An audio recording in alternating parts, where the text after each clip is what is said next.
Oke, untuk selanjutnya tadi kita sudah membahas tentang konsepnya, namun kita tidak akan ada gambaran kalau misalkan kita tidak mencoba dalam contoh. Nah, di sini kita punya contoh 4.2, jadi ini contoh yang dikutip dari VOS. Kita diminta untuk menentukan komposisi dan jumlah dari fase yang meninggalkan state seimbang, ya. Jadi, seperti biasa untuk pertama kita gambar dulu skemanya. Nah, ini state 1. Di sini kita punya L phase, L0 sama dengan jumlah dari semuanya ya. 100 tambah 80 tambah 20 sama dengan 300. Kemudian untuk XA0, 200. nah 200. Oke. Nah, di sini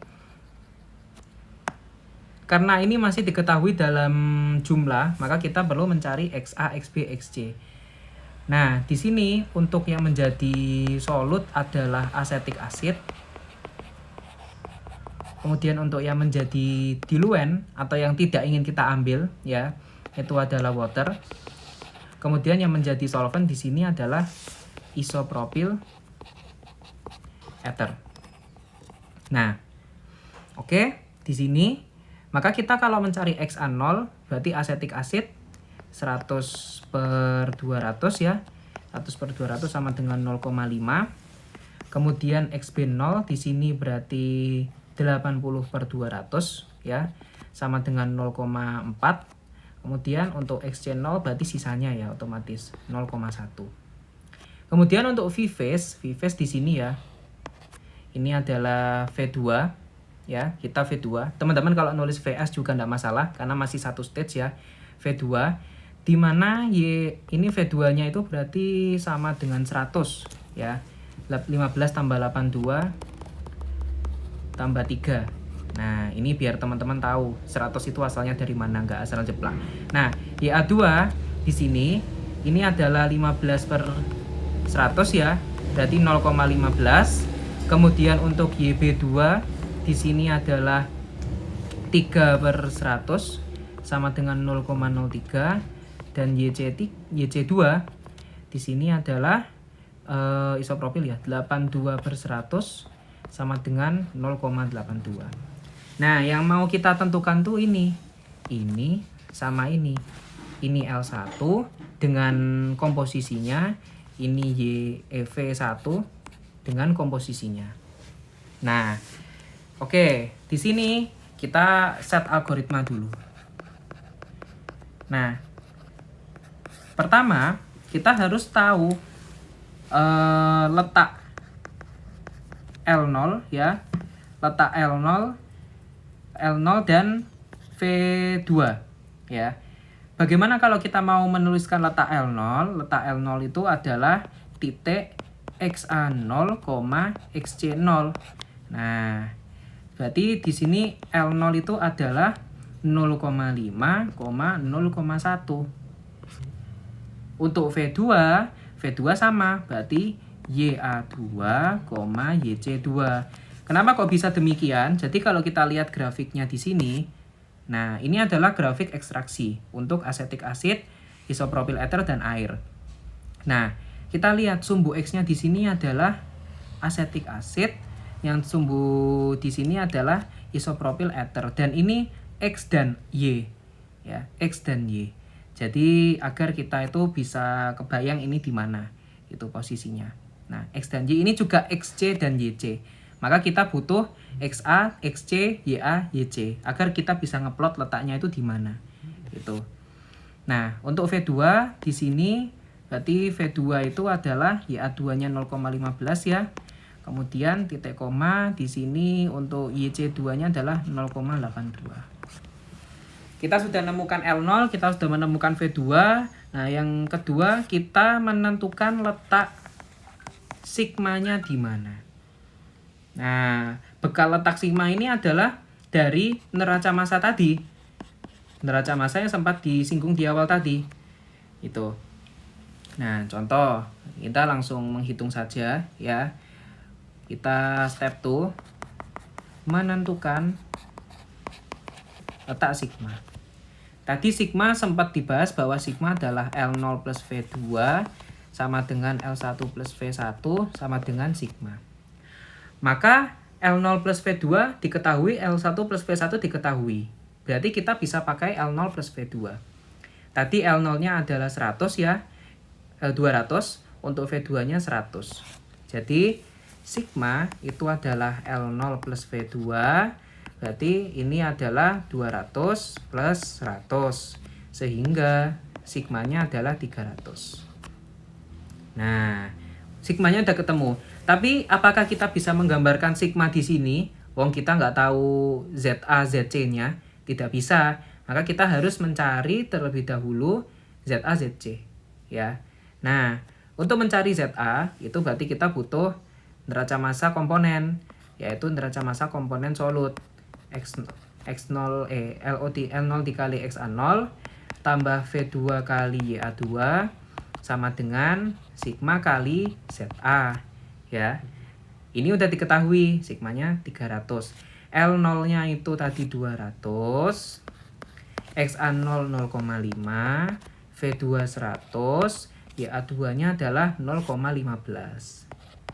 Maka sigma 300. Nah, ZA di sini ini kita dapat ZA-nya adalah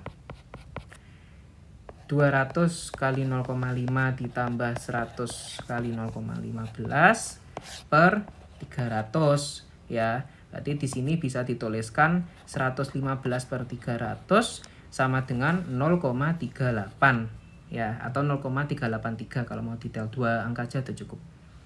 ZA-nya udah nemu. Oke. ZA udah nemu. Nah, selanjutnya di sini ya, untuk menentukan sigma itu agak spesial. Kenapa? Karena kita tidak perlu menentukan letak dari ZC. Nah, untuk selanjutnya di sini kita gambar titik L0, V2 dan sigma. Untuk L0 tadi adalah 0,5 sama 0,1. Ya, ini kita hapuskan dulu. Untuk 0,5, oke, 0,5 di sini. Ini XA0 ya. Nah, terus XC-nya tadi berapa? XC-nya tadi 0,1. Nah, 0,1 di sini. Ini 0,1. Sehingga pertemuan dua garis ini akan menghasilkan titik L0. Ini titik L0. Nah, kemudian untuk V2 0,15 dan 0,82. Di sini teman-teman lebih baik kalau misalkan menggunakan penggaris ya, menggunakan penggaris untuk misalkan digambar di kertas. Nah, kalau di sini ini kita tengah-tengah sini ya berarti. Nah, kemudian untuk 0,82-nya di sini. Nah, sehingga nanti pertemuan garisnya ini kalau misalkan tak gambar ya, ini dari sini ke sini. Nah, sini ke sini turun. Nah, ini kan nanti akan dapat titik V0-nya di sini. Ya. V2 ya, V2. Nah, ini 0,82, ini V2 L0. Nah, ini kan kita tarik. Ini bisa kita tarik. Nah, ini ya. Ini bisa kita tarik sehingga nanti untuk menentukan sigmanya tadi kan 0,38 ya. 0,38 itu katakanlah di sini ya. Nah, di sini akan nanti teman-teman cukup narik ke sini saja ya. Ini adalah sigma. Nah, langkah selanjutnya bagaimana? Langkah selanjutnya kita sudah ngeplot. Maka untuk step 4 di sini kita trial garis L1 V1 yang melewati sigma. Kita harus trial. Nah, trial ini dikatakan berhasil apabila bagaimana? Berhasilnya gimana? Kalau garis di kurva keseimbangan bawah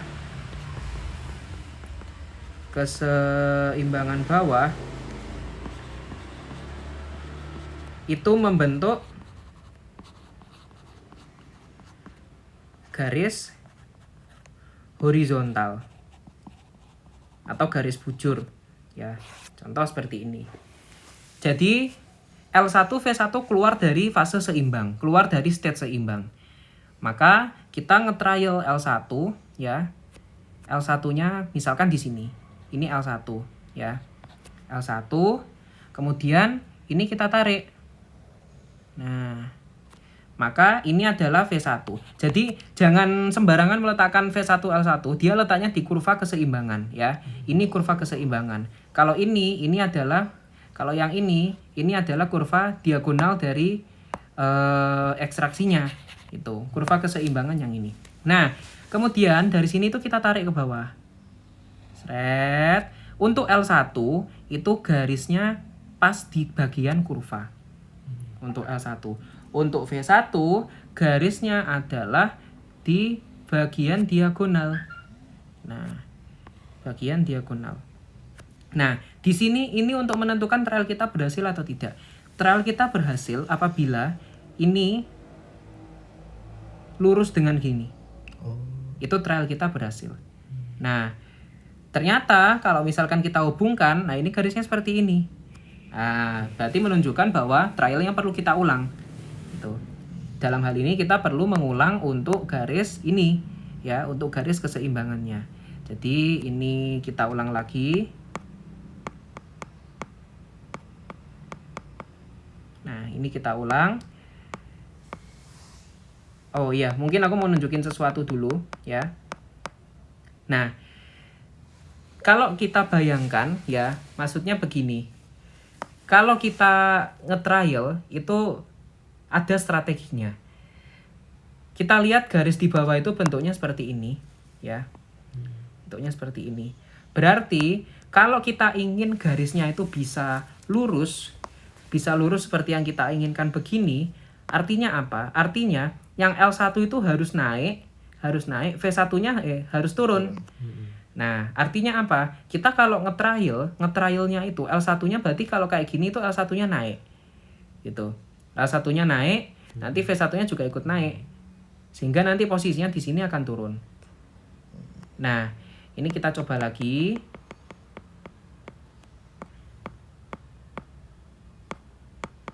Nah, ini kita coba lagi misalkan di sini. Ya. Ini misalkan di sini, sehingga ini kalau kita tarik garis nanti akan jadi begini ya. Kalau kita tarik garis, ini V1, ini L1. Nah, untuk trial ini memang tidak sekali jadi. Nah, ini nanti kita tarik garis saja. Yang lebih baik menggunakan penggaris ya. Nah, kalau ini mendekati ya. Sebenarnya ini dia belum. Tapi ini udah mendekati gitu. Lebih baik kalau sebenarnya alangkah lebih baik kalau teman-teman bisa sampai lurus ya. Cuman di sini biar kita nggak terlalu banyak mencoba, kita anggap aja ini mendekati lah gitu. Tapi nanti teman-teman bisa coba dan nanti akan dihasilkan untuk letaknya sendiri nanti. Teman-teman akan dapat letak L1 ya, L1, teman-teman dapat XA1, XA1-nya ditarik ke bawah seperti ini ya. Nah, nanti di situ teman-teman akan dapat XA1-nya itu 0,45. Nah, XC1-nya itu teman-teman tarik ke sini. Nah, tarik ke sini untuk SC1. Sehingga nanti untuk XC1 teman-teman akan dapat 0,1. Nah, XB1-nya bagaimana? Ya berarti 1 kurangi 0,45 kurangi 0,1. Sehingga kita dapatkan dia 0,45. Seperti itu. Nah, untuk V1-nya di sini YA1, berarti yang ini ya, YA1 tarik ke bawah. Nanti teman-teman akan dapat 0,32, YC1-nya teman-teman dapat 0,57, dan nanti untuk YB1 berarti sisanya yaitu 0,11. Nah, begini. Nah, nanti untuk menentukan untuk menentukan trialnya bagaimana tadi seperti itu caranya ya, sehingga teman-teman nanti bisa menemukan jumlah arusnya. Nah, untuk jumlah arus ya,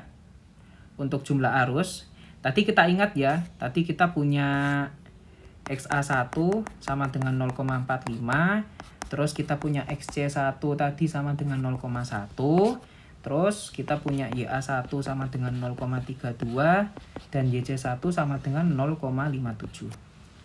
Kita tadi ingat ya, L1 plus V1 sama dengan sigma. Berarti kita bisa tuliskan L1 plus V1 sama dengan 300. Untuk L1 kali XA1 ditambah V1 kali YA1 sama dengan sigma kali ZA. Nah, ini bisa kita tulis XA1 tadi 0,45 L1 ditambah dengan 0,32 V1 sama dengan 300 kali 0,38.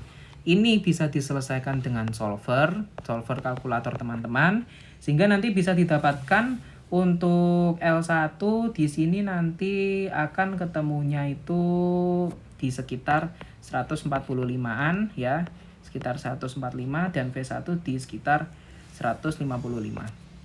Nah, ini adalah arus yang keluar dari state 1. Seperti itu. Nah, itu ya. Oke. Sekarang kita dengan case yang sama ya. Jadi kita kan sudah mendapatkan untuk case yang state 1 tadi ya. Kalau misalkan kita gambarkan lagi ya. Seperti ini. Nah, ini tadi kita punya L0 ya. L0 tadi XA-nya berapa tadi? 0,5, 0,4, 0,1 ya. Nah, ini tadi untuk XA-nya itu XA0 0,5, XB0 tadi 0,4, XC0 0,1. Dan di sini kita tadi punya V2 ya. Tapi mungkin kita bisa bayangkan di sini VS saja ya. VS. Tadi kita punya VS ini tadi L0 200, VS 100. Di mana YAS-nya di sini adalah 0, berapa tadi? 0,8. Di sini 0,15. Untuk YB2 0,3 dan YC2 0,8. 0,15. YBS tadi 0,03 dan tadi YCS di sini adalah 0,82. Dan tadi juga kita udah punya bahwa di L1 tadi sama dengan 145 ya, kurang lebih 145, dengan XA1 sama dengan 0,45, kemudian XB1 sama dengan 0,45 juga, XC1 sama dengan 0,1, dan kita punya V1 sama dengan 155 dengan YA1 sama dengan 0,32, YB1 tadi sama dengan 0,11 dan YC1 sama dengan 0,57. Di sini kita akan langsung mengaitkan ini dengan multistage untuk cross current ya di sini. Nah, ini adalah stage 2 misalkan. Ya, jadi selanjutnya dari stage 2. Kita punya VS dengan kadar yang sama. Jadi kadar sama di sini ya, S-nya sama dengan 0,15, YBS-nya sama dengan 0,03, YCS-nya sama dengan 0,82. Nah, di sini ini kita punya VS, misalkan VS-nya berbeda. Kita pengen VS-nya 200 gitu misalkan. Nah, kita diminta menentukan keluarnya bagaimana. Nah, ini bagaimana langkah-langkahnya? Sama saja ya, sama saja. Jadi teman-teman perlu perhatikan, ini VS1 ya, maksudnya adalah solvent untuk stage 1, yang ini solvent untuk stage 2. Ini agar tidak membingungkan kita dalam hal nanti menggambar ya, gitu. Nah, langkah-langkahnya masih sama.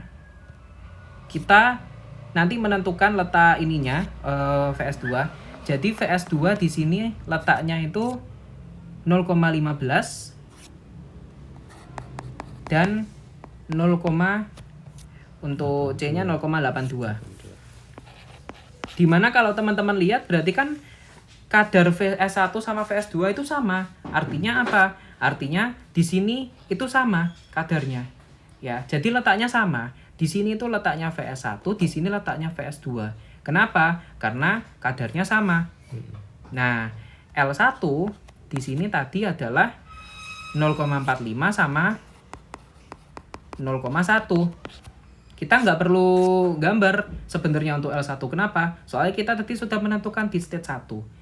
Nah, ini pentingnya trial agar sepresisi mungkin, agar seakurat mungkin untuk trialnya, karena ini nanti sifatnya berantai. Ketika teman-teman salah dari awal, maka teman-teman tinggal mengucapkan selamat tinggal pada lembar jawaban teman-teman. Gitu ya. Nah, kemudian di sini kita menentukan untuk letak sigma dari stage 2. Jadi sigma itu berbeda-beda. Ya. Kalau kita lihat di stage 2, neraca massanya bagaimana? Neraca massa di stage 2 adalah L1 tambah VS2 sama dengan L2 tambah V2. Sama dengan sigma. Nah, berarti sigma, kita tulis yang udah diketahui aja. L1 tambah VS2 sama dengan L1 tadi 145, VS2-nya adalah 200. Nah, sigma di sini adalah 345. Kita sudah dapat sigmanya. Nah, di sini kita menentukan untuk ZA pada stage 2. L1 kali XA1 tambah VS2 kali YAS2 ya. Berarti YA stage 2 untuk solvent sama dengan sigma kali ZA2.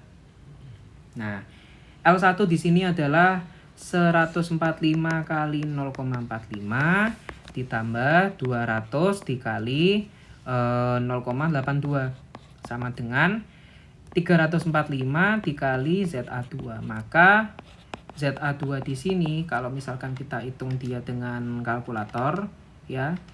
Ini 145 kali 0,45 ditambah 200 kali 0,82.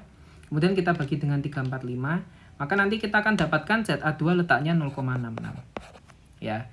Nah, berarti sigma itu letaknya 0,66 untuk stage 2. Hati-hati untuk stage 2. Oke. Stage 2. Nah, di sini kita dapatkan tadi L1 ya. L1 dan VS di sini berarti. Nah, ini ya. Nah, ini adalah garis L1 dan VS ya. Dan di sini kita lihat ya. Itu ZA2-nya ternyata 0,66. Yang mana dia itu sebenarnya di luar sini gitu. Nah, gimana? Padahal harusnya dia itu satu garis gitu. Maka ternyata kalau misalkan kita tambahkan solvennya segitu, itu dia punya dampak di hitungan berikutnya adalah dia tidak dalam keadaan seimbang karena sigmanya di sini. Gitu. Nah, misalkan kita pakai permisalan aja. Dia bukan 0,66 deh, misalkan kita 0,3 ya, 0,3 gitu misalkan. Ini misal saja ya, 0,3. Nah, kalau 0,3 bagaimana? 0,3 ya, 0,3 ini kita tarik sampai di sini ya, tentunya dengan garis yang lebih baik. Ini adalah sigma 2 ya. Jadi sigma 2, ingat ya, L1 ditambah VS sama dengan sigma 2. Berarti sigma 2 itu harus di antara garis L1 dan VS. Karena VS1 dan VS2 ini kebetulan sama ininya, letaknya, kadarnya. Nah, langkah selanjutnya ya trial lagi. Ya, trial lagi untuk V2. Misalkan untuk V2 L2 seperti ini, misalkan.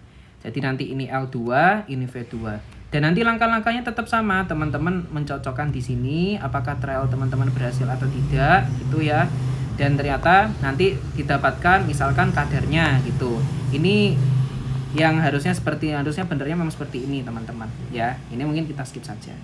Nah, jadi nanti berlaku untuk stage 3, stage 4, stage 5 dan seterusnya sesuai dengan stage yang diminta.